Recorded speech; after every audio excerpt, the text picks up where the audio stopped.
Entonces, el disco rígido, por excelencia, es la unidad de almacenamiento masivo con que cuentan las computadoras en general. Son instrumentos, son dispositivos baratos en comparaciones con otras unidades de almacenamiento, ¿sí? En particular las volátiles, las memorias RAM, son súper importantes, pero cortada la energía no sostienen el contenido de datos o instrucciones. Los discos rígidos, sí. Muchos de estos discos rígidos se los va a utilizar como una extensión de la RAM.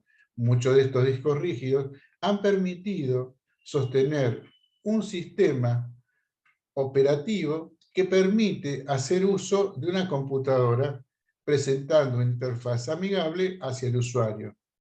De otra manera, muchas de las computadoras no se podrían haber utilizado porque la gente, frente a la dificultad, decide no utilizarlo, ¿sí? No lo utiliza. Imagínense utilizar a la computadora a través de una ventana negra que solamente espera un comando, que eran las primeras versiones de la PC de escritorio IBM compatible. Solo alguno la compraba pensando en toda la publicidad que se decía que la computadora iba a ser el futuro. Después no sabía qué hacer.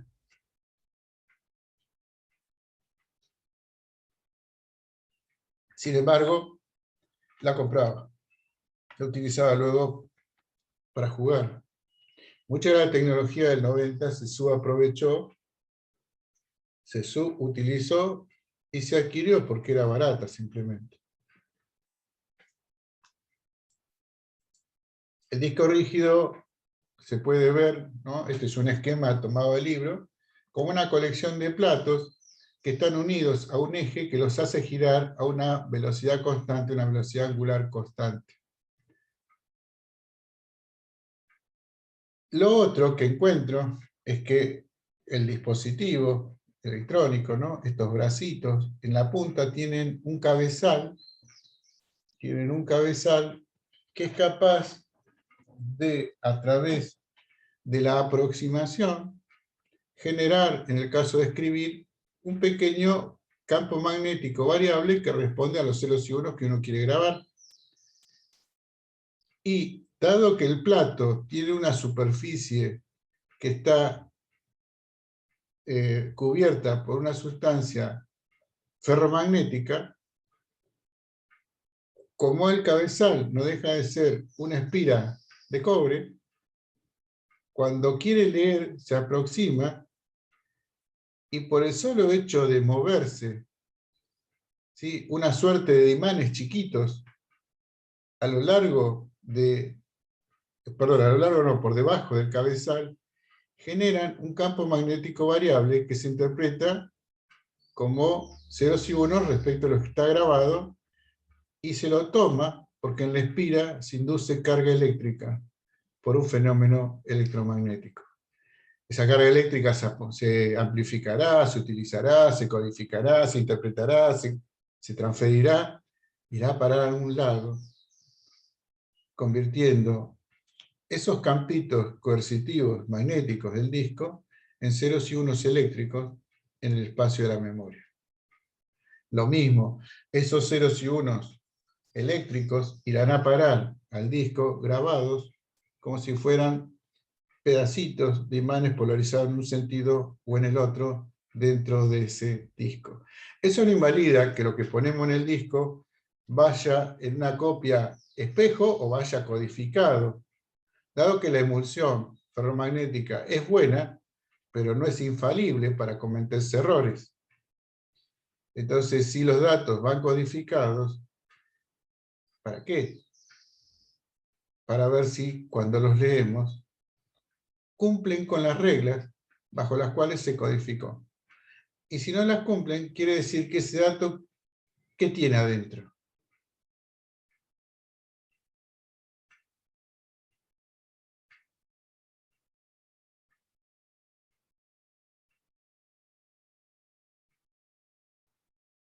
O sea, yo guardé un dato en general, ¿no? Dato de instrucción, ¿no? Codificado, y cuando lo recupero veo que esa codificación no es la que yo esperaba.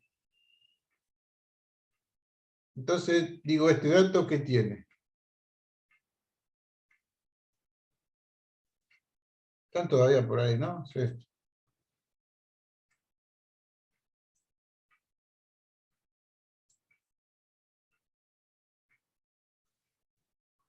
un error. 1, 2, 3, o sea, pero no coincide con lo que se esperaba. Entonces, muchas veces se utilizan códigos, ¿sí?, para guardar, que se agregan, ¿sí?, al dato puro, tendiente a detectar errores, y si el código es más inteligente, a detectar y corregir errores. ¿Sí? Esa es una de las ventajas que tienen los agregados. Ahora, todo es un tiempo extra, ¿no? Hay que poner el dato puro, hay que sumarle un poco más, eso ocupa más lugar.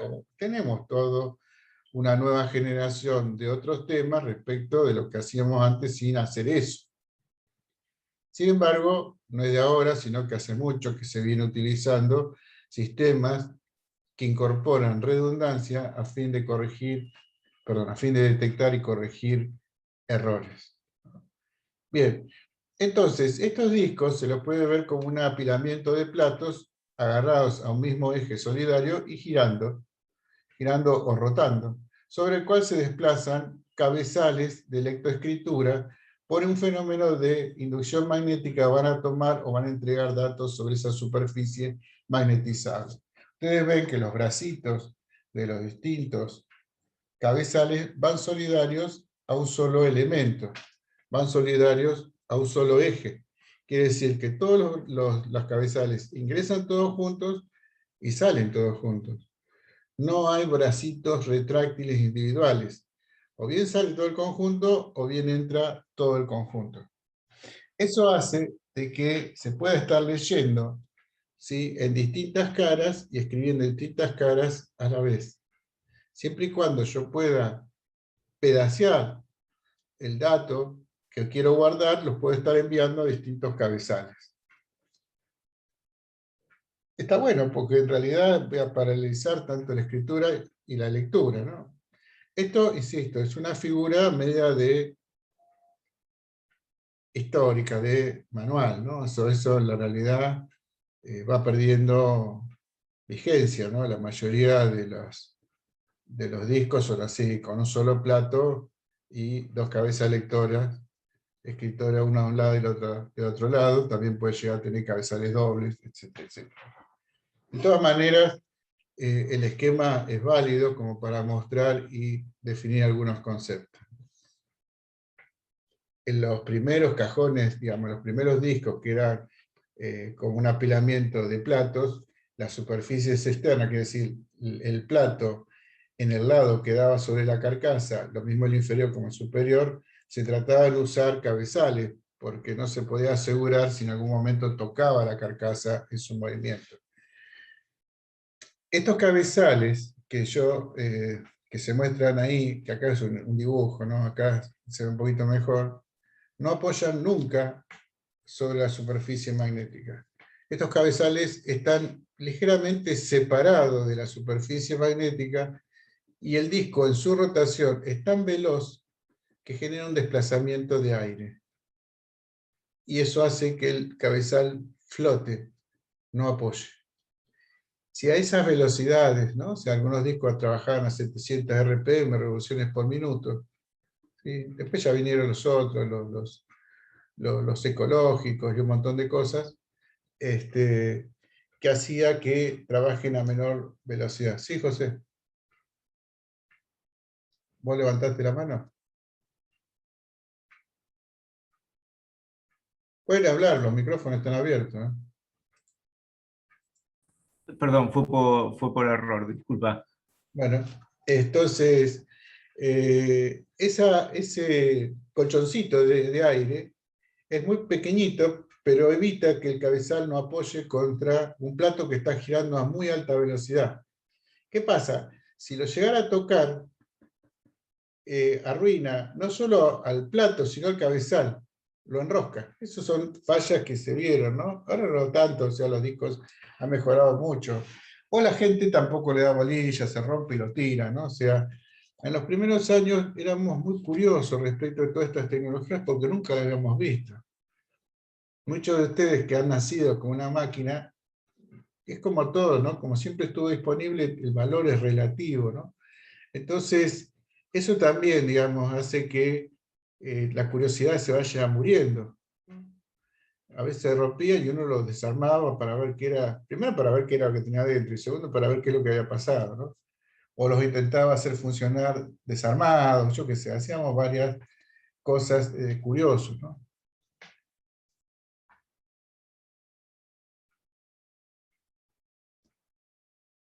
Bueno, acá está todo lo que yo les decía, ¿no? Están los cabezales, el brazo mecánico, los permite mover a todos en forma solidaria, ¿no? No hay uno que entre y el otro que quede afuera, entran todos, salen todos.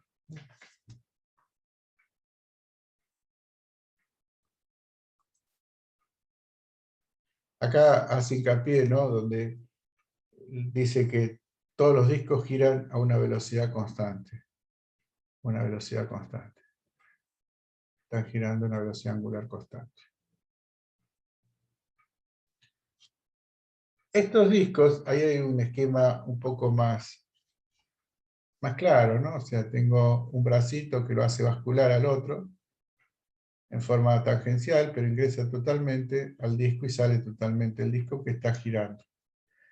Y acá trata de mostrar que tiene dos platos, por lo tanto debería tener 4 cabezales, 2 por cada plato. Y hace hincapié en lo que es el formateo de bajo nivel. Un disco cuando llegaba de fábrica original no tenía ningún formato sobre esa emulsión ferromagnética que tiene. El disco había que darle un formateo de bajo nivel, tratando de establecer una geometría como esta.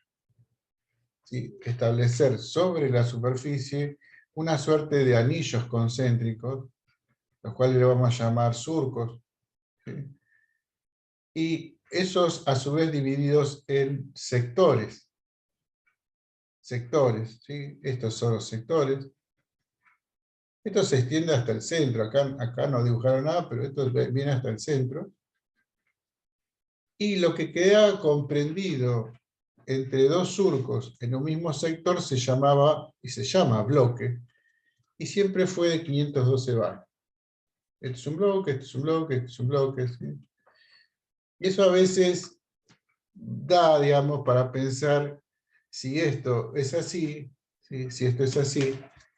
Voy a traer la tableta.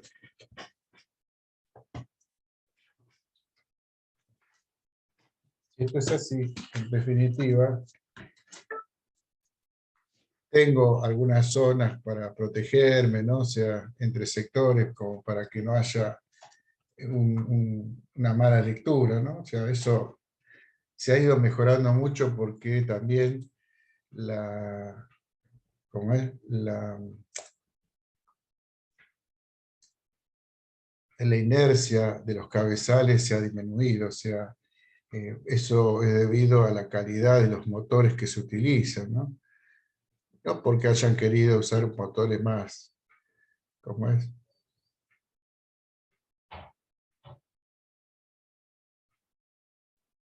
No sale para el diablo. Créame que mi intención es hacer un dibujito acá. Decirle que esto sigue y decirle que esto... me cuesta mucho dibujar. Espere.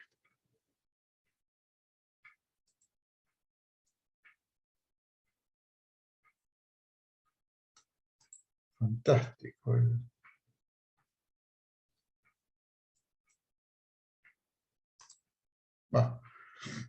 Vamos a ver si lo puedo hacer. Entonces, voy a concentrar para hacer una macana perfecta. Yo lo que decía que esto sigue. ¿Qué quiere decir que es lo que sigue? Que esto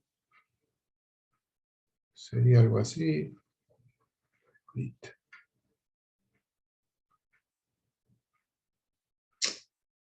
Qué horrible eso dibujar. Cualquier cosa.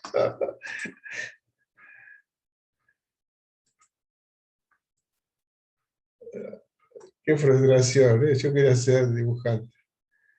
A ver, no tengo algo para marcar.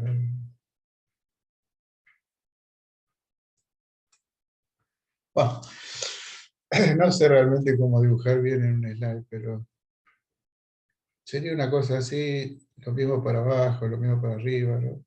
La idea es que ustedes se hagan la cabeza de que acá habría bloquecitos que guardarían la misma cantidad de bytes que los de afuera. Es decir, que estos bloquecitos de acá adentro serían de 512, pero estos también serían de 512. ¿Cómo la ven?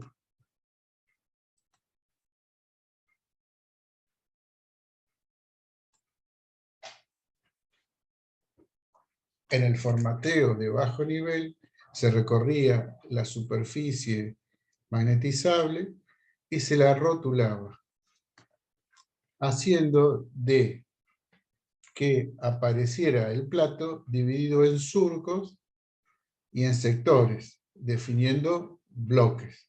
Ahora bien, el grado de ignorancia nuestro era tan grande que con cierta como es aire de académico uno decía, y no lo formatees mucho porque lo vas a romper. Eso ocurre, pero no por las estupideces que uno sostenía, que era que le hacía el surco. El surco nunca existió. Tampoco como la marca de sectores. Lo que hay es una rotulación, o sea, es como que yo voy y le escribo algo acá adelante, ¿sí? Le escribo un algo acá adelante, indicándole, le indico que este bloque pertenece a este surco y a este sector. El trabajo del disco, como si fueran cilindros o pistas o surcos y sectores, lo hace toda la electrónica más los motores. Hace como si estuviera dividido en pistas concéntricas y en sectores. ¿Sí? No hay un algo que lo talle, que lo grabe, no existe eso. Y eso se hacía gracias al conocimiento de un programa de bajo nivel que venía con el mismo disco, no había muchas aplicaciones que trabajaban a bajo nivel, salvo cosas del mismo sistema operativo que uno no conocía que se hacían. En los primeros discos rígidos había que rotular los espacios malos, o sea, se vendían discos que podían llegar a tener lugares malos. Entonces, cuando en el bajo nivel se lo formateaba y se indicaba qué sectores o qué lugares estaban malos, cuando se producía la gestión del sistema operativo, esos lugares malos no se utilizaban para leer ni para escribir. Con lo cual el disco parecía todo como bueno, porque a bajo nivel se había notado, se había indicado qué lugares no hay que usar. Hoy en día no sé si eso pasa o sigue ocurriendo, que se vendan discos con datos equivocados. ¿Por qué? Porque nadie hace todo esto. Nadie recorre con una herramienta a bajo nivel cómo está el estado de todo el disco. Era un conocimiento bastante chiquito para algunos, ¿no? O sea, el resto de la población no se enteraba que había un formato de bajo nivel ni sabía cómo hacerlo. La información estaba en el mismo disco, en la electrónica del disco, el cual venía con un ROM, con un firmware, en el cual yo tenía que saber cuál era la dirección para luego ejecutar el programa que tenía esa ROM para luego formatear de bajo nivel ese disco. Ahora, yo vuelvo a la pregunta recién. Sí, esto que está acá adentro, chiquito, y este más chiquito, y este más grandecito, ¿no? Más grandecito, y este mucho más grande. Todos tienen 512. ¿Qué podrían ustedes decirme? Esto, para el que maneja, vale 512. Este chiquitito tiene 512. Este más grande tiene 512. ¿Cómo la ves?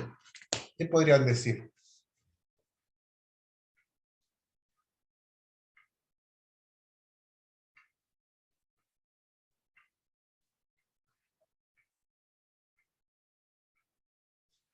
A ver.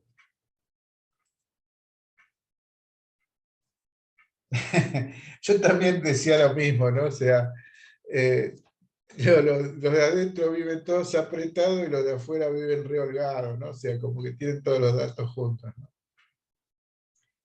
En realidad, si todo se tiene que leer a determinada velocidad, es muy probable que los lugares externos estén parcialmente ocupados, ¿sí? O sea, si bien se podría usar todo, por el hecho de limitarlo a 512, hace de que el resto no se utiliza. Eso llevó al fabricante a tener una visión un poco más acertada. Entonces dice, bueno, pero no lo hagamos así tan regular y empecemos a dividir las cosas de una forma mucho más grande. Entonces hagamos que en realidad el 512 sea una unidad de superficie homogénea que se reparte de distinta manera a lo largo de las distintas pistas. ¿Qué quiere decir? Que va a haber círculos que tienen más cantidad de estas porciones, ¿sí? Tendrán los menos los de adentro y los mayor cantidad los de afuera.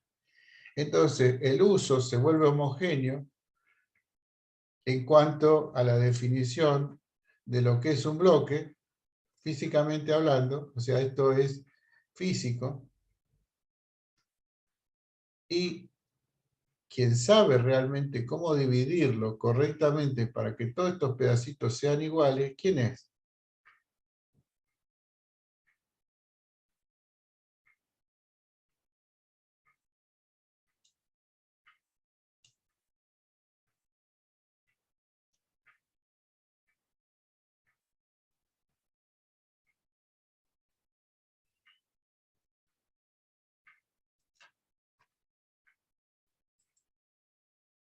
Sí, pero ¿quién más sabe? Aparte, el software bajo nivel es un entelequio, es un concepto, ¿no? O sea, ¿quién sabe de cómo dividirlo correctamente, todos pedacitos iguales?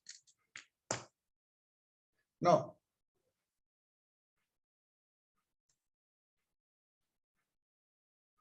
el fabricante. ¿Qué mejor que el que lo hizo para hacer esta división tan exacta, tan homogénea, tan repartir en pedacitos todos iguales? Por eso, desde hace muchísimo tiempo, viene indicado el disco rígido como no lo formatee bajo nivel. No haga esto. ¿Por qué? Porque si usted usa el sistema operativo para hacerlo eso, o usa una herramienta, ¿lo va a romper? No, no lo va a romper. Pero no le va a sacar igual rendimiento a la superficie que puede utilizar para lectura-escritura. Es por eso que el fabricante dice, en parte de los calcos que traen los discos, dice, no lo formatee bajo nivel. ¿Sí? Sugiere, no lo haga. Ahora, si usted lo quiere hacer, es suyo. Usted lo compró, póngale una florcita encima, ¿no? Pero dice, no lo haga. Y la razón es que se va a tratar de aprovechar en forma física todo lo que se pueda magnetizar, bloques todos igualitos, desparramados por todo el disco, respetando el concepto de cilindro o surco y de sector. El cómo lo arma es propio del fabricante. Es propio del fabricante. El concepto del bloque sigue siendo el mismo. Es un espacio que queda comprendido entre dos surcos o dos cilindros consecutivos dentro de un mismo sector. Es la mínima unidad de asignación física que tiene el disco. La palabra cilindro viene de lo siguiente: si acá son todas circunferencias y estos cabezales se ponen en un momento dado en un lugar y entran y salen todos juntos, quiere decir que los cabezales están alineados verticalmente. Y eso describe una vertical, ¿sí? Una línea vertical de cabezales que no existe, o sea, es medio imaginario, ¿no? Puedo imaginar una recta vertical. Si esa recta vertical la hago girar, estoy obteniendo, ¿sí?, un elemento de revolución que es un cilindro. Por eso a los surcos también se los llama cilindros. Nada de eso existe. Son formas en las cuales se describe la geometría de un disco.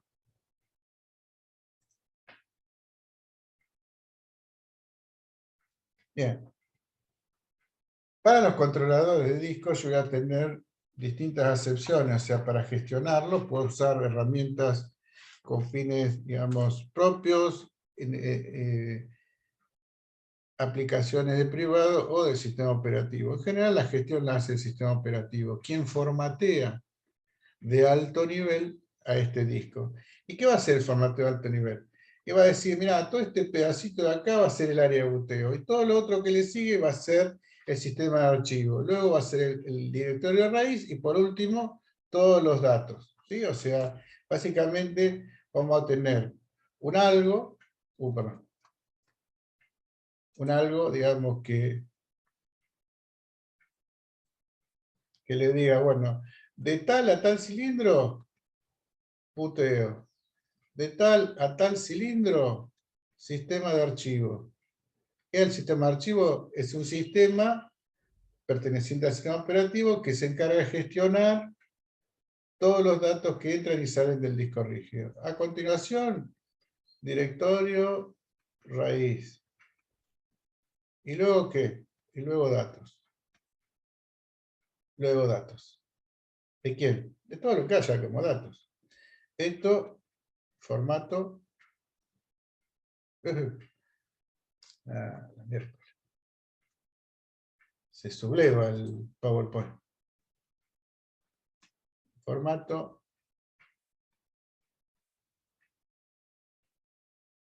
Lógico. ¿Por qué lo necesita? Y bueno, en realidad lo necesita porque tiene que saber cómo operar contra esa amalgama de material ferromagnético. No le alcanza con dividir a los bloquecitos en un formateo físico. Ahora tiene que emparentar cada una de esas zonas y decir, yo voy a decidir que esto es así, así o de esta manera.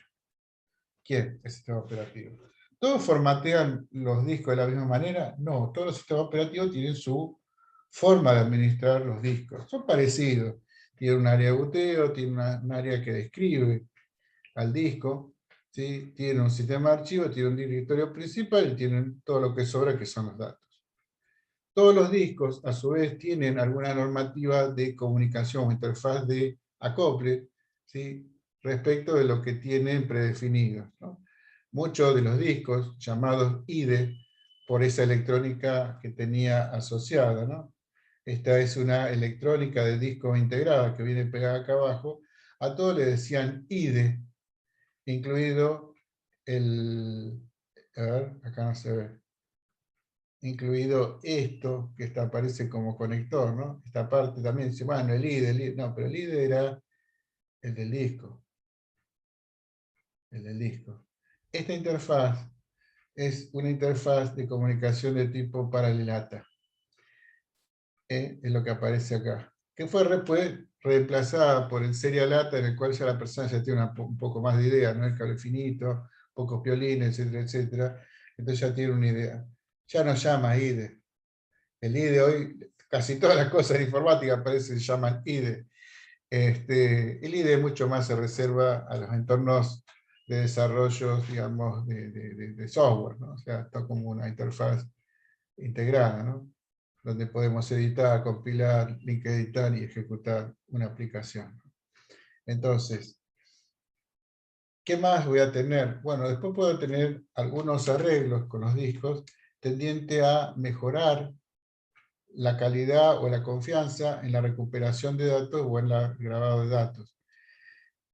¿Qué no puedo establecer por más valor o menos valor que compre los discos? Lo que no puedo asegurar es que van a andar por siempre. Todos los dispositivos fallan. Algunos fallan mucho, otros fallan poco, otros no fallan, pero en general fallan. Y los sistemas deben ser tolerantes a fallas. ¿Qué quiere decir? el sistema de fallar, tengo que saber qué hacer. No que no va a fallar. Entonces los arreglos de discos tienden a soportar las fallas. Trata de mejorar la velocidad en cuanto a los accesos de lectura y van a exigir algunas condiciones de los discos, como es esa que aparece ahí de intercambio en caliente. Y vamos a ver por qué todo eso. Entonces, vamos a repasar. Yo tengo acá en un disco convencional platos. En general, acá hay uno solo. Tengo a ambos lados, por cara, tengo un bracito y un cabezal que puede leer y escribir. Tengo un motorcito que lo mueve, tratando de accesar todas las pistas concéntricas que tiene. En particular los bloques, ¿no? Las pistas. Y lo rige una lógica de control dentro de una placa electrónica que tiene chip que hace el funcionamiento y el manejo de esos servomecanismos, tiene buffer, tiene ROM, ¿sí? Tiene cosas que describen cómo se tiene que comportar frente a las primitivas que le ingresa, ¿sí? La unidad de gestión respecto de este dispositivo de almacenamiento masivo. También está condicionada a ciertas demoras por la misma característica geométrica que tiene, ¿sí? El cabezal, al irse moviendo, ¿sí? Buscando la ubicación del archivo que le están solicitando, va a ir recorriendo las distintas pistas o los distintos surcos hasta encontrar el correspondiente al comienzo de ese archivo. Ese tiempo, que no siempre son deseados, se llama tiempo de búsqueda. Es el tiempo de posicionar al cabezal en la pista correcta o en la ubicación correcta en cuanto a cilindro. ¿De qué depende?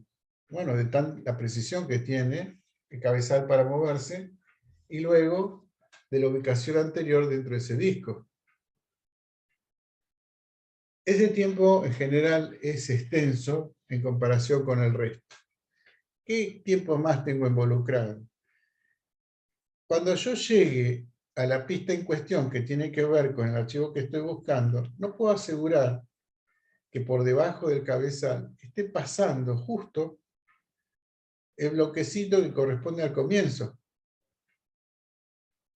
Entonces tengo que esperar un tiempo más, que es lo que tarde en pasar el primer bloque, dado que el disco está continuamente rotando.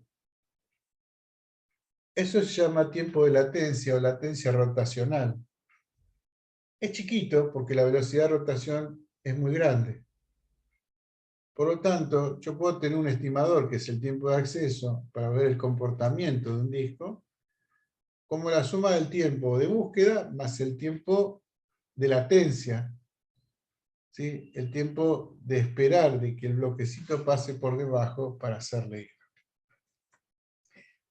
Otra cosa que también es muy, muy pequeñita, pero no es cero, es el tiempo de transferencia, o sea, es el tiempo en que yo ya capturé el dato, o sea, ya estoy parado y empiezo a leer y empiezo a querer transferir. La transferencia tiene que ver con transferencias eléctricas, pero no necesariamente todo el canal siempre está dedicado al disco rígido. ¿Sí? Volvemos a todo el cuentito anterior, va a haber una serie de elementos que también van a pujar por el uso del canal, va a haber una serie de demoras que van a definir los árbitros, va a haber una serie de demoras de configuración, va a haber una serie de demoras que implican interrupciones. Con lo cual, a este tiempo de acceso se le suman otros tiempos, en particular el tiempo de transferencia. Esto es una ecuación bastante vieja en la cual el modelo tridimensional se lo pone en plano, en términos de tiempo de búsqueda, tiempo de rotación y tiempo de transferencia, y su vínculo con la velocidad, su vínculo con las pistas que atraviesa, para posicionarlo, ¿no? El tiempo cuando empieza a comenzar a leer, ¿sí? Lo que tarda, la latencia, teniendo en cuenta la velocidad de rotación, y la cantidad de bytes a transferir, que también intervienen en los tiempos de transferencia. Otras demoras, todo esto que decíamos, los canales no están siempre disponibles para las operaciones de entrada-salida del disco, entonces tiene que esperar otras situaciones previas. Entonces son valores realmente no conocidos, pero también juegan en los tiempos de recuperación de datos, de acceso de datos respecto a la grabación. Bien. Esto por un lado, digamos, ¿no? Por un lado, que es el disco convencional. En el caso de los discos de estado sólido, creo que este en realidad lo voy a cambiar, al dibujito lo voy a poner al comienzo, y el del dibujito del comienzo lo voy a poner al final. ¿Por qué? Y ahora se los explico, porque creo que queda más claro qué es esto como disco de estado sólido que el otro que está con la carcasa puesta. Entonces acá se ven que son todos chips, que están soldados, ¿sí? Que tienen controladores y que tienen una interfaz con el medio. Esta interfaz es lo que se trata de que sea compatible con lo que tienen predefinido. Este medio por fuera ya. O sea, dejo por fuera. ¿Sí? Esto que está afuera acá, uno es como el que les mostré, y este es más chiquito, también es un SSD, y es para otro tipo de conexión. ¿Sí? Pero también, bueno, es un disco rígido. Yo por la duda, si no lo han visto, tendría que sacar fotografías ellos nuevos de lo que tengo. Nada, los discos de estados sólidos son muy parecidos a las flash que ustedes han manejado, ya sea el pendrive, ya sea en SD de las cámaras, o en SD directamente del portable. Lo que se le acopla es un sistema de interfaz de disco convencional de tipo serial ATA, ¿sí? Que le permite tener conexionado con otro dispositivo, ¿no? Como es la computadora de escritorio, ¿no? Desde el punto de vista físico, no dejan de ser arreglos electrónicos de celdas de compuertas, en general son celdas NAND, que permiten almacenar bajo ciertas condiciones carga eléctrica, y de acuerdo a la calidad sostienen en más o menos tiempo el contenido de esa carga, a fin de que no se pierda, pues si no estaríamos frente a una memoria RAM y no a una memoria de tipo ROM.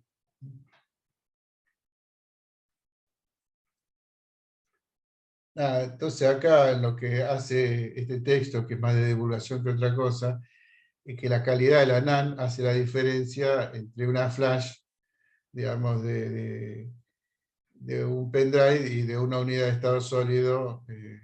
Básicamente es el material y la forma en que se van a configurar o construir las mismas compuertas NAND que dan lugar a las celdas de almacenamiento dentro del disquito. ¿Qué es una memoria flash? Ustedes les han visto, ¿sí? Digamos, en general son memorias de tipo ROM, ¿no? Pero son regrabables, ¿no? O sea, se lo utilizan como no volátiles, ¿sí? Pero son regrabables, ¿no? Nada, después todo lo otro son comentarios sonsos para que nunca vio nada, ustedes ya han visto un montón.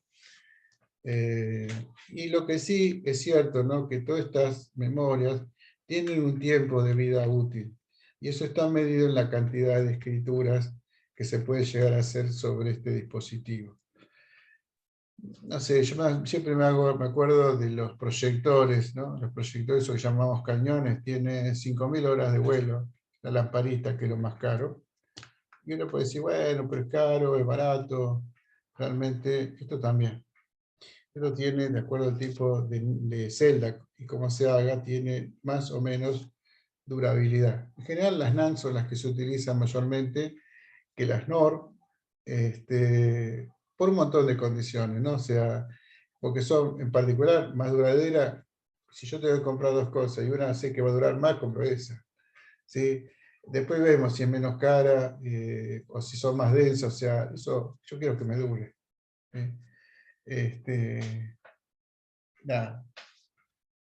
Y dentro de las configuraciones que se pueden encontrar, las hay SCL y MLC, que tienen que ver con los formatos de los arreglos internos de las celdas. En general, un nivel simple es la más duradera, la que mayor cantidad de veces puede recibir operaciones de escritura sobre cada celda, las otras menos, ¿sí?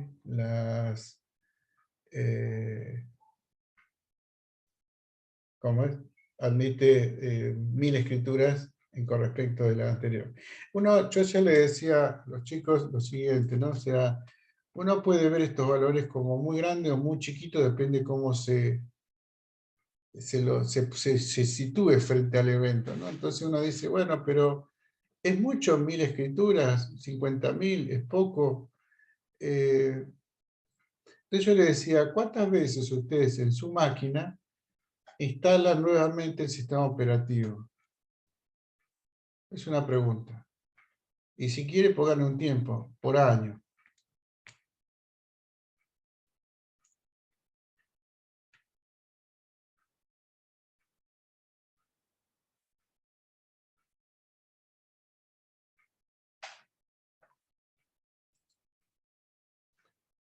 Una vez me dice Ulises, y por ejemplo, supónganse que ustedes son usuarios de los paquetes Office o algo parecido, ¿cuántas veces por año lo instalan?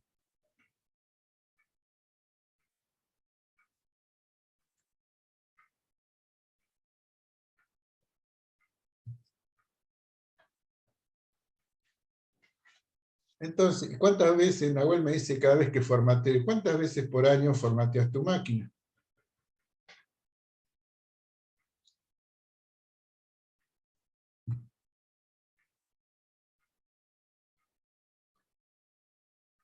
¿Me entienden? O sea, hay mucho material dentro de los discos que es estático.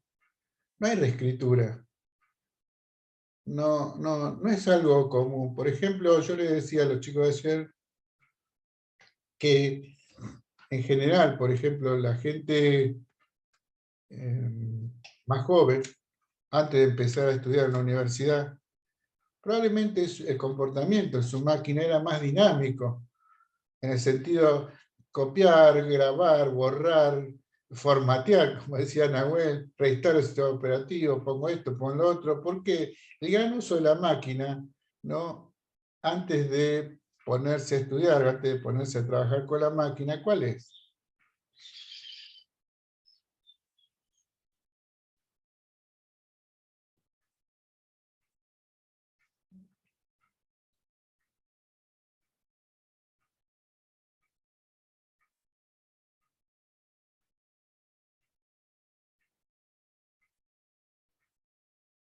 ¿Qué dice? ¿Cuál es el gran uso de la máquina antes de ponerse a usarla en serio?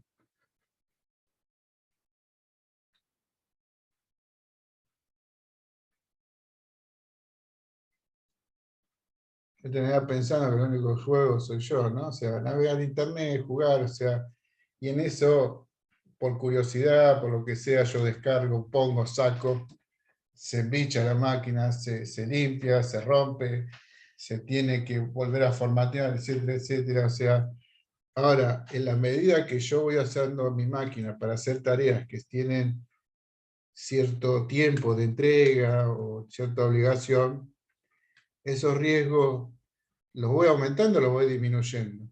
Ya en mi máquina de laburo, por ejemplo, para la universidad, le estoy instalando todo lo que aparece en internet para ver de qué va, lo estoy probando, o empiezo a dejar un poco más de lado toda esa actividad.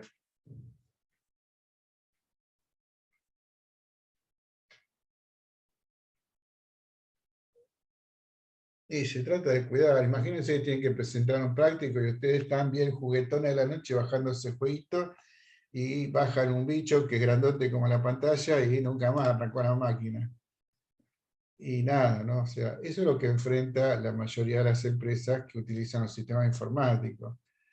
Van a tratar de evitar todo ese tipo de navegación, van a tratar de evitar todo ese tipo de descargas no deseadas, van a tratar de evitar de que su instalación no esté sufriendo continuamente la actualización porque alguien rompió las cosas. O sea, en definitiva, gran parte del software va a permanecer estático, salvo los datos. La generación de datos dentro de mi máquina, por ejemplo, la pequeña visión que yo tengo como docente de muchos años, es muy poco en términos de gigabytes. creo que en toda mi temporada de vida, no creo que haya llegado al gigabyte de producción propia. Puedo generar documentos que tienen imagen, pero de texto, nada. ¿Sí? Tengo cosas animadas con Power, pero no. Es difícil llenar un gigabyte de datos, ¿sí? De datos construidos por uno. Entonces, hay mucho del disco que va a ser totalmente estático, con lo cual 50.000 escrituras es un montón. Y probablemente para cuando yo alcance ese montón hayan pasado 10 o 15 años. Con lo cual, un disco de 10 o 15 años, ¿qué habré hecho antes yo, usuario de eso?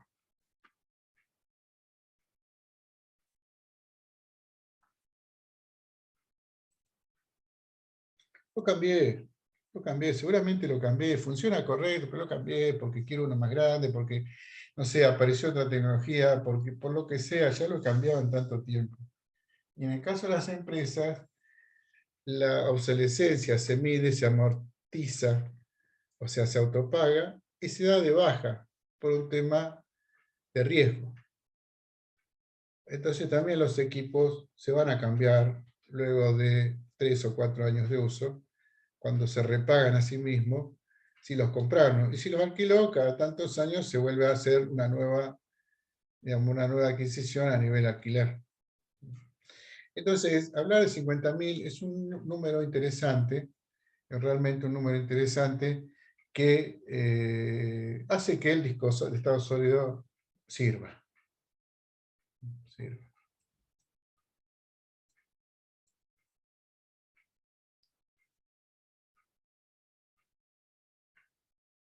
Acá va a seguir machacando, ¿no? Que es una unidad de disco de estado sólido, que, bueno, que usan memoria flash NAND, que en lugar de los giratorios son mucho más robustos en cuanto a fallas mecánicas.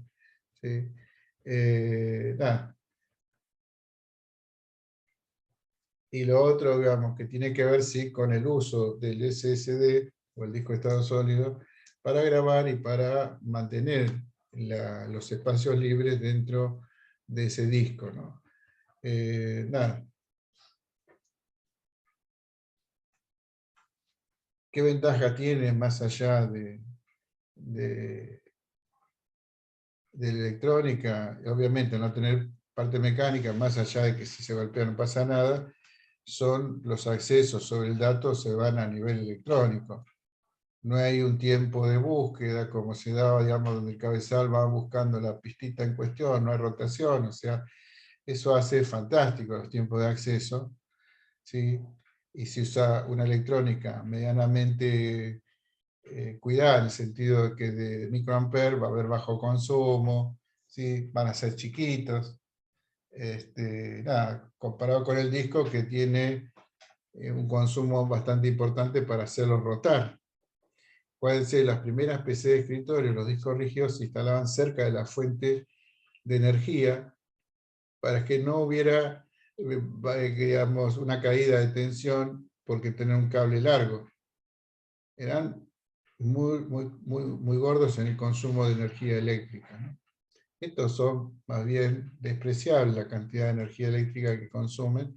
Sí calientan, los primeros no se usaban mucho porque calentaban demasiado y hacía que la electrónica se volviera inestable, ¿no? Pero de un tiempo a esta parte los discos de estado sólidos son muy robustos, son rápidos comparados con los otros, y se le puede apreciar cierta ventaja cuando a una máquina vieja yo le pongo un disco de estado sólido que me permite arrancar el sistema operativo a mayor velocidad o cargar las aplicaciones a mayor velocidad. Hay un desgaste, siempre hay desgaste, ¿sí? Hay un desgaste propio del uso, el envejecimiento, ¿no? De la memoria. Entonces lo que hace el controlador es tratar de que los espacios que se van grabando y usando no sea solamente por sectores, sino que se vaya utilizando gran parte de la electrónica a medida que va avanzando el tiempo, de manera que el desgaste sea equilibrado, ¿no? Después, bueno, son algunas preguntas que tiene la tecnología actual respecto del futuro de esto, ¿no? la duración, la calidad, y lo otro es la falta de estándar, ¿no? Cada uno diseña los discos según su buen entender, mantiene una interfaz de conectividad para que sean usados por varios, pero no mucho más. Y lo otro, bueno, es tener en claro, digamos, la forma de administración del controlador respecto del disco, es que al disco lo va a ver como unidades de bloques, ¿sí? Como unidades de bloques, lo mismo que pasaba con el disco rígido, ¿no? Con el disco rígido, pero eso lo hacía el sistema operativo, ¿no? Acá el controlador físico lo va a ver como unidades de bloques que a su vez se van a subdividir en porciones chiquitas como si fueran páginas. Entonces se va a poder escribir en unidades de página, pero va a haber la obligación de borrar todo el bloque para liberar espacio. Entonces, acá le voy a mostrar un ejemplo para ver si se entiende, ¿sí? Bueno, esto habla sobre la falta de estándares, bueno, los costos, eso realmente no es relevante para mí. Sí, esto que les quiero que lo vean es lo siguiente. Si yo tomo un archivo, este archivo a su vez va a haber que dividirlo, igual que los otros, en porciones mínima unidad de asignación. En este caso, si yo digo que lo mínimo que se puede dividir es en una página, va a haber que dividir al archivo en páginas. Siempre, digamos, este archivo, o cualquiera, el último pedacito que se grabe no necesariamente es un múltiplo exacto de la página. O sea, no necesariamente llega a utilizar toda la página. Pero como la concepción y la transferencia es óptima, orientada al bloque, no porque sea estado sólido, sino porque ya dijimos, ¿no? Es óptimo transferir al bloque y no estar pendiente del bit o el byte. Quiere decir que parte de la última página va a estar parcialmente ocupada. Eso después lo van a usar, lo van a tener que estudiar en el sistema operativo, pero es una fragmentación interna. Es algo que está vacante, pero no lo puedo utilizar. ¿Por qué? Porque la menor concepción de grabable es la página, no el byte ni el bit. Ahora, lo diferente es que acá para borrar algo, no puedo ir a la nivel página, sino que tengo que borrar todo el bloque. Es una cuestión tecnológica, ¿sí? O sea, eso es porque es una restricción de esta tecnología. Por ahora, mañana capaz aparece otra versión y tenemos que desandar todo este slide y poner otro. Por eso a veces explicar tecnología no resulta conveniente, sino más bien los conceptos. Entonces, estos datos se pueden escribir dentro de las páginas vacías, ¿sí? No se puede sobreescribir algo que no está vacío. Entonces, para lograr lo vacío, tengo que estar borrando todo el bloque. Hasta ahí vamos bien. Entonces, supónganse que se creó ABC en el bloque X, y luego se creó E, F, G y H como un nuevo archivo. Nuevo archivo a continuación. Bien. Ahora, los archivos dentro de un disco tienen un comportamiento dinámico. Pueden crecer, pueden achicarse, etcétera, etcétera, ¿sí? Entonces, ¿qué puede pasar? Que el archivo ABC, ¿sí? Sufra modificaciones. Entonces no puedo ir al lugar y modificar. Supónganse que ABC quiere crecer. Pero yo no puedo escribir sobre algo que no está borrado.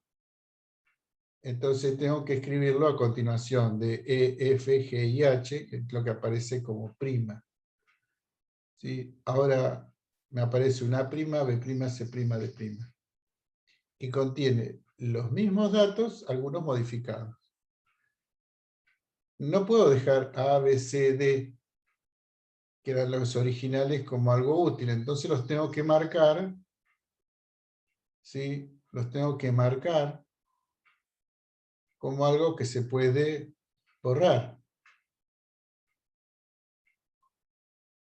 Entonces, ABCD original estará ocupando un espacio entero, ¿sí? De páginas que no tienen sentido, pues yo ya tengo la copia actualizada en el mismo bloque, pero no se pueden borrar en forma aislada porque se borra de a bloques completos. Entonces, ¿cómo sería el proceso de borrado de todo esto, ¿no? O sea, yo estoy en esa situación, el bloque I no está sin usar. ¿Cómo sería? Entonces, para recuperar el espacio ABCD original, que fue modificado, se convirtió en A', B', C' y D', ¿sí? Yo quiero borrar el bloque X. Entonces, ¿qué hago? Puedo copiar en I los archivos E, F, G y H iguales, en las mismas posiciones. Puedo copiar el archivo ABCD modificado en las mismas posiciones del modificado y no, o dejar vacante el lugar que ocupaba ABCD en el original. Ahora, todo el bloque X ya está contenido en I.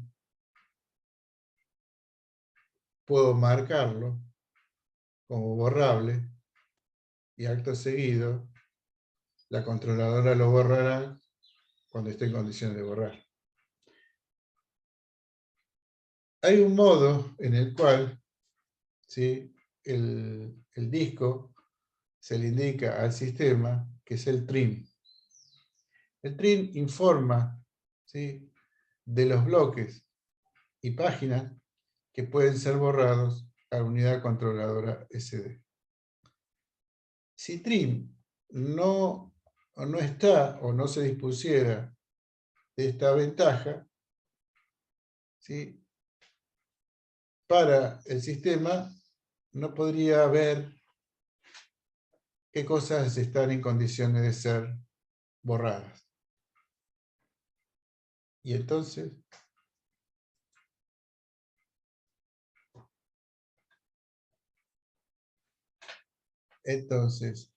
sin el trim, la unidad de control tendría que ver, ¿sí?, los bloques y las páginas ocupadas, porque realmente ya estarían en condiciones de ser liberadas. Entonces, en el momento en que se quede sin lugar, porque no pudo detectar todo lo que se fue dejando en condiciones de borrar o borrado, tendrá que proceder a ¿qué? A leer los bloques que no están en uso, a redefinirlos, ¿sí?, en el sentido de empezar a llevar la tabla de libres y dejarlos vacantes para una posterior escritura. Esa lectura, que si bien se hace sobre un dispositivo rápido, es un tiempo muerto, es un tiempo no deseable, que lleva a una baja en el rendimiento, ¿sí?, y por el hecho de realizar múltiples lecturas y escrituras, va a llevar a múltiples lecturas, ¿no?, a una disminución de la vida útil del dispositivo. Cosa que con trim, al informar los bloques y páginas con datos almacenados que se pueden borrar, ¿sí?, el bloque inmediatamente puede ser borrado y se puede recuperar espacio para ser utilizado. De esa manera se evita que haya un recorrido buscando cosas que ya pueden ser borradas, ¿sí?, de todo el disco, ¿no? Acuérdense, la función trim, cuando yo uso disco de estado sólido, debe estar habilitada. Le informa a la controladora qué bloques y qué páginas pueden ser borrados. La administradora física del dispositivo hará lo posible para recuperar espacio cada vez que lo pueda hacer. Hasta ahí no mucho más, hay muy poca documentación respecto a los discos de estado sólidos y debería uno saber un poquito más de electrónica para entender cómo es el fenómeno de la NAND a la hora de guardar datos o carga eléctrica. Lo que le voy a mostrar a continuación es simplemente un recorrido muy leve respecto de qué hacer con estos discos, tanto los convencionales como los de estado sólido. ¿Qué son los arreglos? Los arreglos son, vamos a juntar algunos discos de manera tal de lograr una mejora en la calidad de la recuperación del dato. ¿Qué quiere decir? Ganar confianza a la hora de recuperar lo que hemos almacenado ahí, o sobreponernos a fallas en el momento que esto ocurra. Ahí dice que si bien existen 6, solo 3 se usan, de los cuales, digamos, yo diría que uno solo o 2 se utilizan en general. Todo lo que está ahí, ¿sí? Se puede ver acá. O sea, yo voy a tener varios discos, pero el sistema los va a ver como si fuera uno solo. La idea de los arreglos en forma de raíz es que el dato o el archivo, independientemente sea código, dato, lo que sea, se parte, se lo divide en tiras y las tiras se ubican en distintos recipientes. Eso hace, no que se gane solamente, o sea, en este caso no hay redundancia, se gana espacio porque agrego disco, sino que el hecho de que porciones del mismo archivo se ubiquen en distintos discos, voy a tener una ventaja a la hora de leerlos, las porciones de ese archivo. No así en la escritura, pero sí, digamos, a la hora de leerlo. ¿Por qué?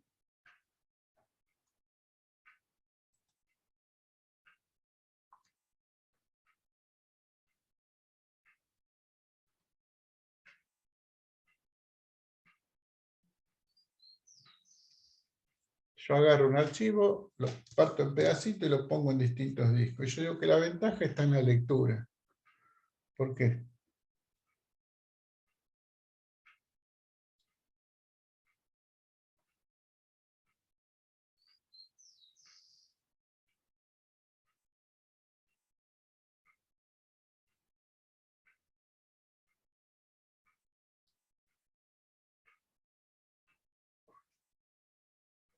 Porque claro, como cada disco tiene su controlador, su cabeza lectoescritora, puedo leer en paralelo. Entonces hay una mejora realmente importante a la hora de recuperar datos. Estoy leyendo en paralelo. Entonces, los datos se distribuyen a través de los diferentes discos, falta la palabra acá, puedo usar redundancia para almacenar información de paridad. ¿Qué quiere decir una redundancia? Voy a poder guardar bytes o bits tendiente a, en el futuro, detectar potenciales errores, ¿no? En este caso, la paridad que se va a almacenar tiende a la que sea útil, ¿no? A ver de qué manera, con todo lo que genere, en el caso de que se me caiga un disco, pueda recuperarme de esa caída y sustituirlo por uno nuevo. Mientras no lo tenga, por lo menos el dato se pueda calcular a partir de lo que tengo en ese momento. Vamos a ver qué. Raíz cero es un raíz sin redundancia. Y acá, perdón, es tener discos en los cuales yo parto la información. Solamente la ventaja está dada en que puedo mejorar los tiempos de acceso, ¿no?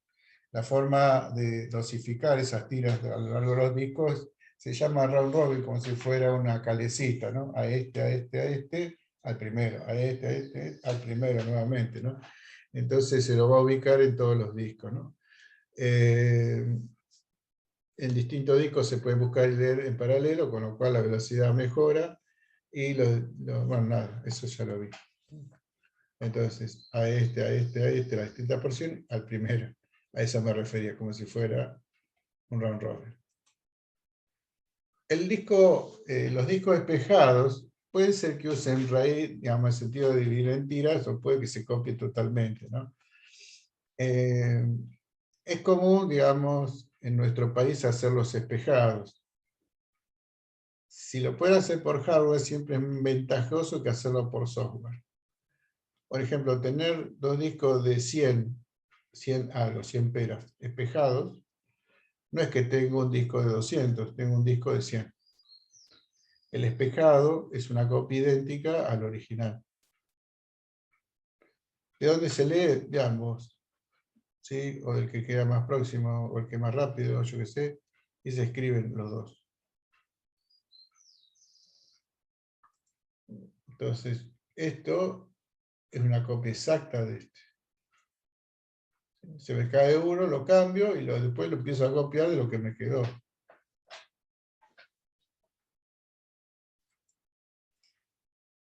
Nada, RAID 2, ¿sí? Más allá de todos los comentarios que se hacen, ¿no? ingresa un código detector y corrector de errores como es el de Hamming, tendiente a tolerar las fallas. Acá no tiene paridad, no tiene nada, porque si se me cae uno, lo reemplazo y copio el que tengo de backup. Y es un backup en línea, el despejado, ¿no? Acá, digamos, yo ingreso a través del uso de algoritmos un dato agregados, ¿no? O sea, agregados en cuanto a contenido, tratando de detectar y corregir errores. En el caso de caída, se los puede recuperar a través de esa suerte de codificación, ¿no? Es caro. Entonces yo uso otros discos tendientes a tener combinaciones de estas codificadas a fin de que si alguno se me cae, yo lo pueda recuperar de estos. El RAID 3 lo único que hace es reemplazar esa colección de discos donde yo guardaba paridad por uno solo, ¿no? Entonces el disco falla, se puede reconstruir con los datos supervisados. Tengo uno solo de paridad. Ya no tengo tanta cosa loca. El RAID 5, ¿sí? Perdón, el RAID 4, la paridad es una combinación lineal de los otros bloques, ¿sí? En el RAID 4, la paridad bit a bit se calcula en cada disco, la paridad se almacena en disco de paridad. Lo que dice, bueno, para grandes requerimientos siempre tiene que tener en mente que la operación tiene que ser no sencilla, súper sencilla para vincular los bits de todos los discos, ¿sí? Y lograr una salida lo más rápido posible, ¿no? O sea, cada disco opera independientemente, todo eso que se dice está bárbaro, ¿no? Y lo puedo ubicar en un solo disco como el RAID 4, la paridad, o lo puedo ubicar distribuido en distintos discos. De todas formas, más allá de cómo se logra la ubicación de la paridad, en estos casos es súper útil la forma en que se utiliza.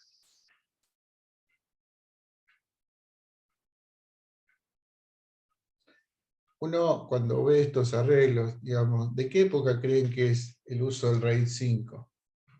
Ustedes que no saben nada, creo, qué sé yo, capaz que saben más que yo. Ven esta tecnología que se utiliza tendiente a sostener con más confianza los datos que están en disco, paga un precio, ¿no? Hay que comprar discos, paga un precio, hay que administrar estos discos que desparraman redundancia tratando de que en caso de caída se pueda recuperar. Pero, es ventajoso poder tener los datos en línea. ¿De cuándo creen que es este arreglo?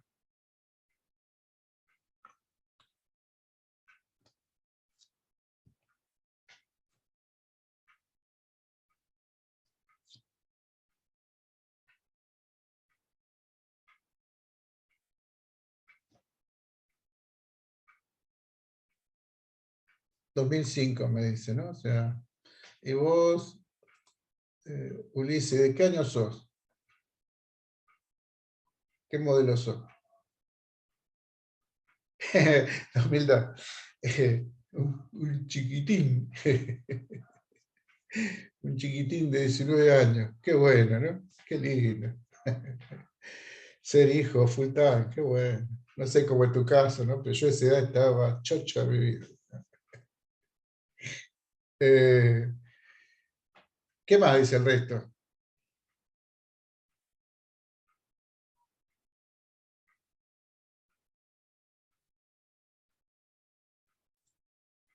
Yo a Ulises lo entiendo, ¿no? O sea, él supone que mucho tiempo es casi cerca de la edad que tiene, y está muy bien. Para que se dé una idea, estos arreglos vienen de la época de los mainframe. Son de los 75, 76. 1975, 1976. ¿Por qué nosotros lo empezamos a ver recién reflejado en los servidores que usábamos, en los servidores medianos, a partir de los 90? Porque la tecnología se fue abaratando, se pudo ir llevando a discos más baratos, a PC de escritorio, o sea, se empezó a entender, ¿no? Pero bueno, o sea, por eso a veces uno cuando se es joven cree que las ideas surgen con uno. Nací, justo vino la modernidad, ¿no? Existieron cosas importantes que por un tema de costo no se pusieron al alcance de todos. Fíjense, lo mismo que le decía yo recién, el disco fue disco importante cuando se lo hizo accesible a todos. ¿Sí? Hizo la máquina accesible, se compraron en masa, la gente compraba cosas y podía utilizarlas. Cuando se le complica un poco al ser humano el uso de la tecnología, no la usa. Créanme que no la usa. Se le salta enseguida la vagancia, ¿no? Es un tema natural, ahorra energía de su cerebro, ¿no? Pero cuando estudien no ahorren energía de su cerebro, úsenlo. ¿Eh? Vamos con esto que es un poco lo que me faltó en los slides. Entonces yo tengo en mi cuestión algo que se llama paridad. Voy a poner dato del disco 1, dato del disco 2 y dato del disco 3. Yo tengo que encontrar una combinación lineal de estos valores de manera tal que rápidamente pueda obtener una redundancia. Esta redundancia, en caso de que se me caiga uno de estos, me permita recuperarlo al disco. ¿Por qué? Porque esa es la idea, ¿no? Que se pueda recuperar el disco, ¿sí? Y que cualquiera pueda hacer el intercambio de discos. O sea, no necesito personal muy calificado porque la tecnología va a hacer el resto. Entonces yo digo, bueno, ¿qué cosa puedo poner acá y acá para vincular a los datos de manera tal de obtener un valor resultante? Lo bueno de tener operaciones lógicas y compuertas es que puede hacer eso a gran velocidad. Entonces, y lo otro bueno que tiene las compuertas que no son muchas. ¿Cuál pueden ser como compuertas?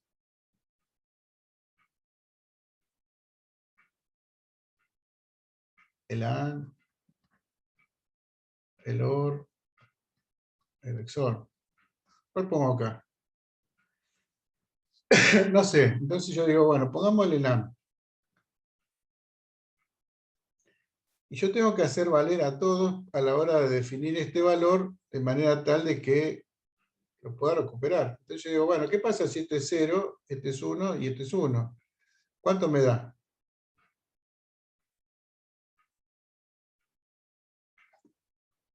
Vamos a dejar habilitado esto. 0. 0. Y está muy bien. Pero si este también hubiera sido 0, ¿este valor hubiera cambiado? No, pero yo quiero que dependa de este. Entonces el AND de por sí no me sirve porque con la presencia de un 0 me enmascara todo el resto del comportamiento de los bits, de los bytes, de los discos. Entonces no va a pasar por un AND.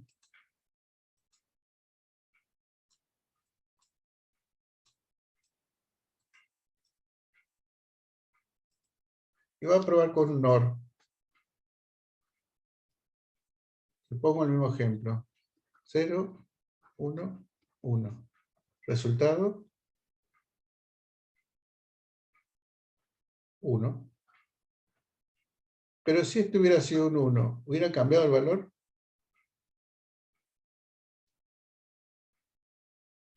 O si este hubiera sido un 0, ¿hubiera cambiado el valor? No.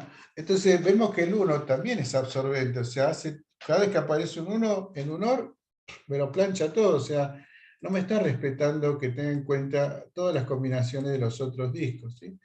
Estoy haciendo una mentira creíble, ¿no? Es un flash, ¿no? Habría que saber un poco más de matemática como para explicarlo correctamente, ¿no? Entonces yo pruebo, ya hice el AND, el OR, me quedo con el XOR. Y pongo un ejemplo como el que hicimos, 1, 0, 1. ¿Cuánto da?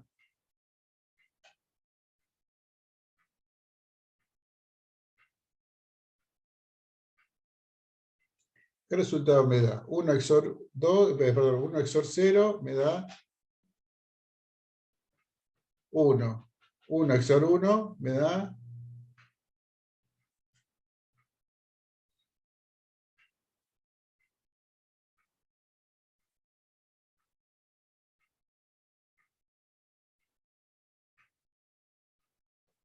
¿Qué me da?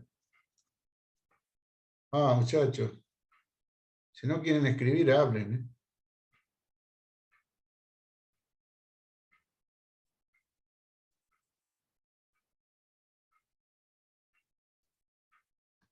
Uno XOR 0 da 1. ¿Sí? 1 XOR 1 me da 0. Si yo cambiara esto por un 0, ¿esto cambia?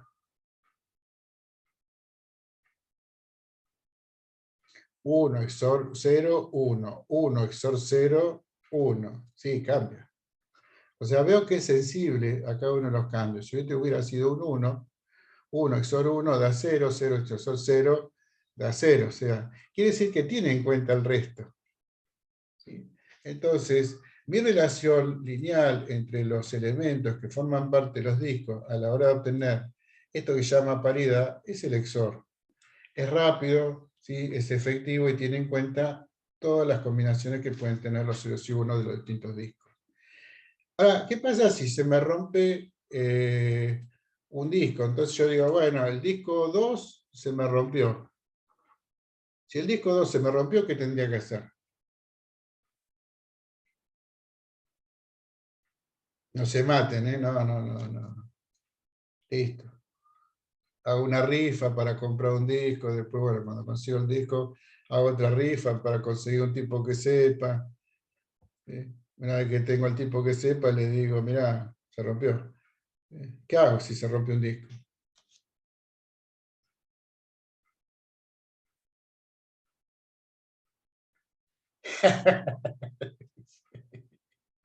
Lo cambio, ¿no? Lo cambio, esa es la respuesta que paraba, ¿no? O sea, lo cambio. Esa es una tontería que yo tomo en un final y me quedo con cada uno de ustedes, ¿no? Yo digo, ¿y qué haces cuando se te rompe un disco en tu máquina? Y me quedan mirando, como diciendo, esta es la ley de la película superficial en un cilindro de Einstein, de la fórmula de Einstein, ¿no? Carga eléctrica en la superficie de un cilindro, eso es lo que me está pidiendo, ¿no? ¿Qué haces cuando un disco se te rompe? Le pregunto, ¿no? Entonces, hasta que larga algo tan inteligente como lo que dijo Ulises, compro uno y después lo cambio. Entonces la gran pregunta es, ¿y cómo lo cambiás? Uy, ahí ya se le llena de preguntas el universo, ¿no? Silencio, que te quiero silencio, me regalan ahí. ¿Y cómo lo cambian?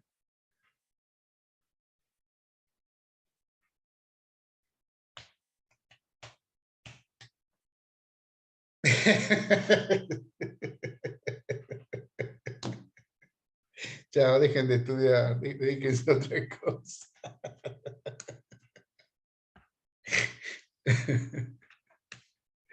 Qué guacho. Se lo lleva alguien que sepa.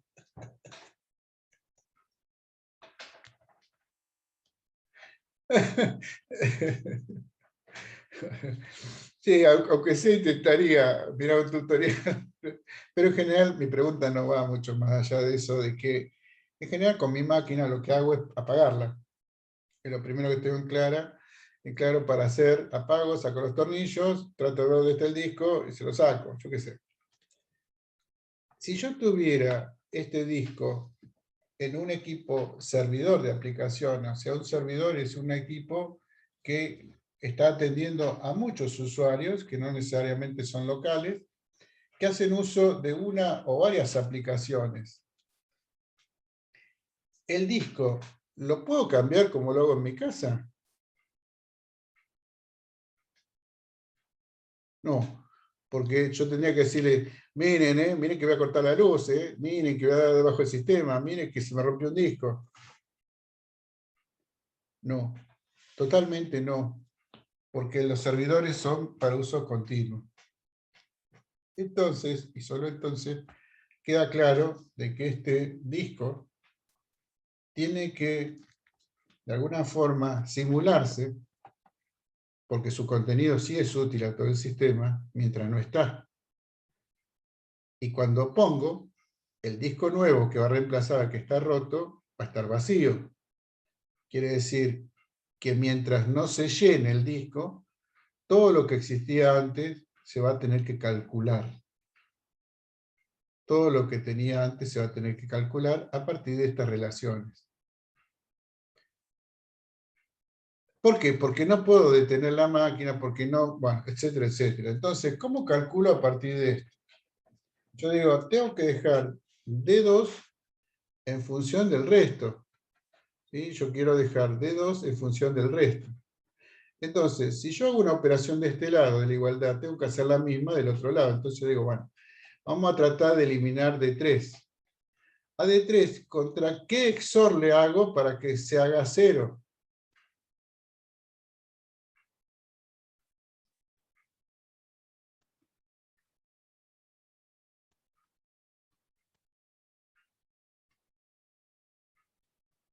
Yo quiero que D3 con algo más se haga 0. Para eso te vas a ver la tabla del XOR. Y nada que igual a D2. ¿XOR qué hago? Para hacer desaparecer D3. D3. Entonces, D3 XOR D3, ¿cuánto da? 0. Entonces me queda, hice D3 de un lado, hice del otro lado también D3. Entonces me queda P XOR D3 igual D1 XOR D2. D2 XOR 0, ¿cuánto me da?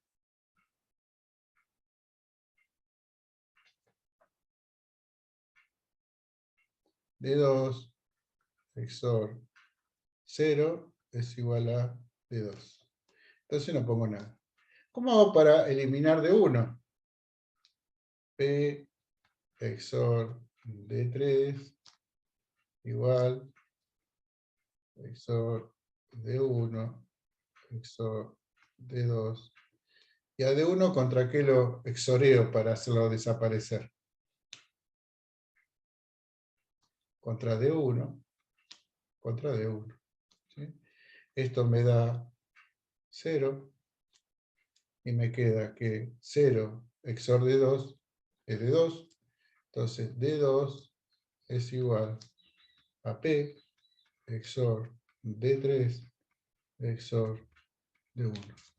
Quiere decir que mientras no esté mi disco, el sistema sigue funcionando con lo que le quedó en esa línea, con la paridad más todos los otros datos, puedo obtener el dato que está faltando. Cuando llegue el disco, lo voy a cambiar, va a estar vacío, y todos los contenidos se van a ir calculando y rellenando ahí en los tiempos muertos de acceso, porque el disco no necesariamente continuamente se está usando, ¿no? Ahora, como no puedo hacer... ¿Esto se entendió?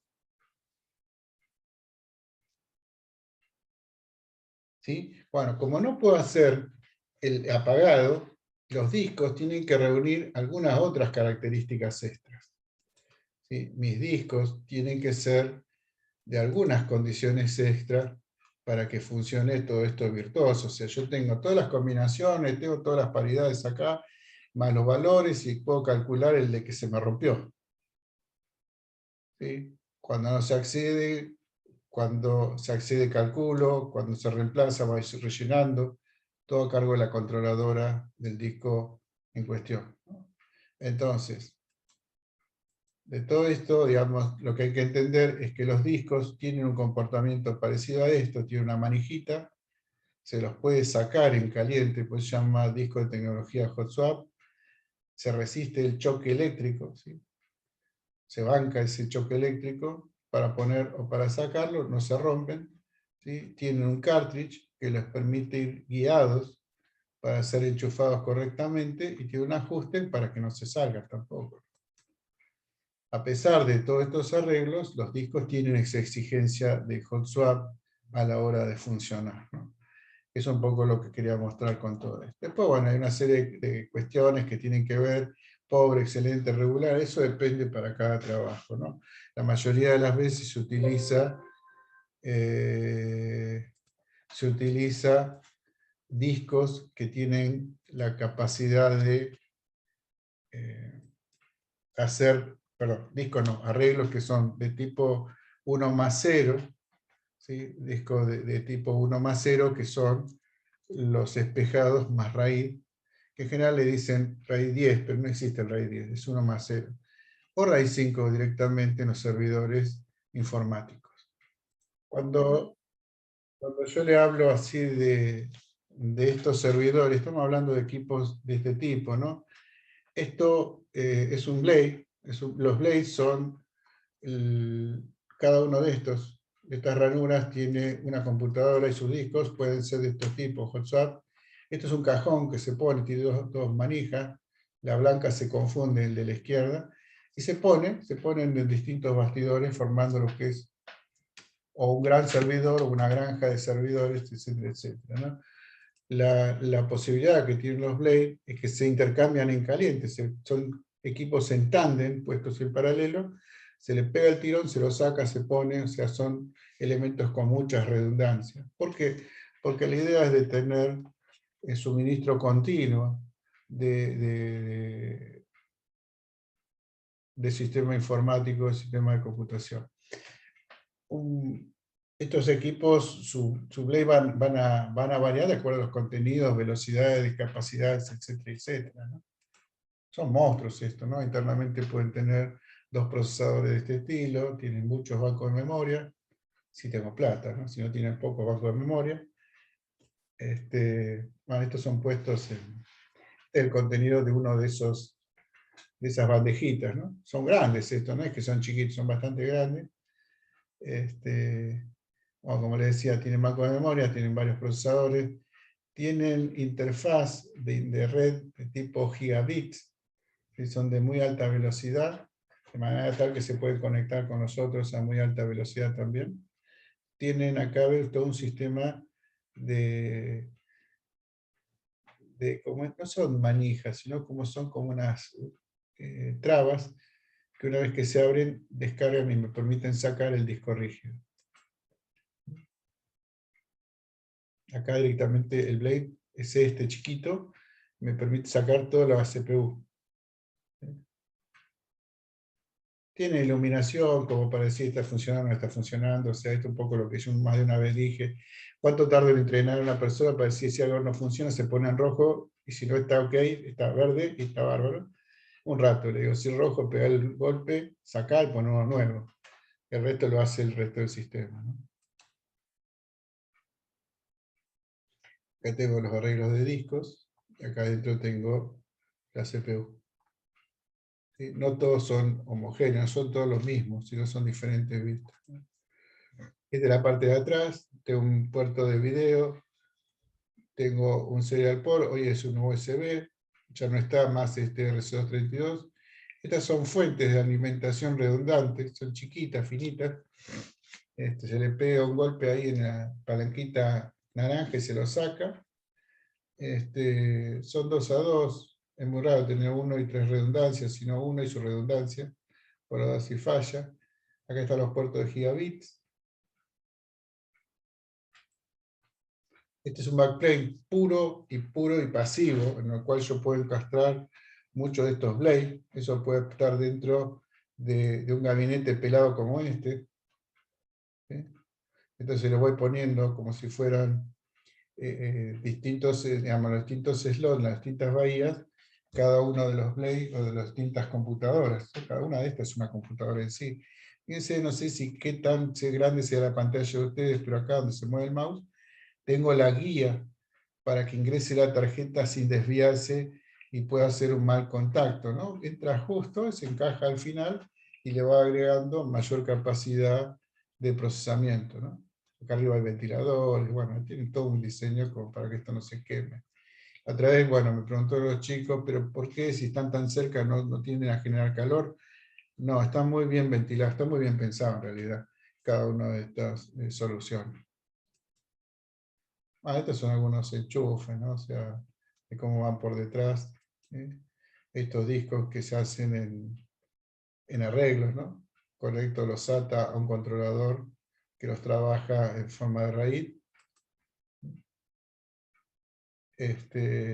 Para el motherboard o para el servidor, todo es un solo disco, aunque físicamente pueden ser varios a la vez. Esto es más de lo mismo, ¿no? Indicar que son hot swap, este es un poco donde van a encastrar a la hora de pincharse para atrás. Estos son los ventiladorcitos, muchas veces asociados a los discos que también se calientan. Son también hot swap, están agarrados con gomitas.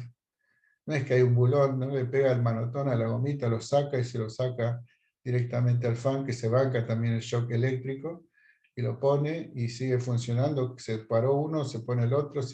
Realmente son fantásticos estos Blade. Son como computadoras finitas, ¿no? O sea, como que ponemos en un gran bastidor distintas computadoras. Acá está un ejemplo más de cómo el disco encastra.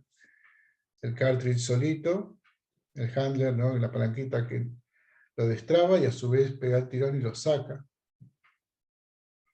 No mucho más, ¿no? O sea, no tiene mucho más que ese fin estos slides, ¿no? Así que espero, bueno, que les sea útil